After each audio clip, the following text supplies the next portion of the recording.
Well, there was a time when Greece had a huge production of raisins, and the government decided to order the bakeries to make raisin bread.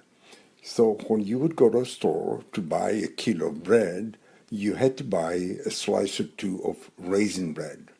Well, I was very early teens. After work, after school, a whole lot of us kids would go to a big square and play soccer every evening.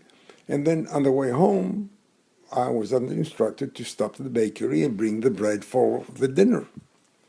Well, you realize now, you're a 13, 14-year-old kid after school and playing a couple hours of soccer. I was hungry as can be. So on the way home, I'd stop at the bakery, pick up the bread that the family would need for the evening meal. That's the way it was in those days. And of course, I would get the big slice of raisin bread out of the oven. Delicious. It tasted so good, it was unbelievable. So I would, man, I tell you, that raisin bread never made it home, even though the bakery was only about a block away from the house.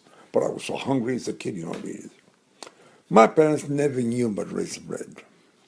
My mother, who, according to the custom of the times, would have her lady friends every 2 weeks on a certain day at the house.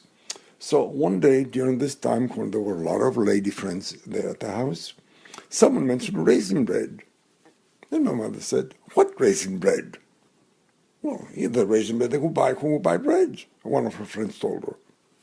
My mother says, "I've never heard of that." Well, all hell broke loose when I got home that evening. She says, "Dennis?" I say, "Yeah." "What happened to the raisin bread?" Uh-oh, I knew I was in trouble. So, after humming and saying, I said, okay, yes, I would get to have raisin bread, but I was hungry, and I would eat it. I did not get spanked, but it was surprising the morals and the values of that time. She was offended, not that I would eat the bread, but what the neighbors would think, that this fellow is eating raisin bread on the way home. Don't they feed him at home? So that's a fantastic story I remember.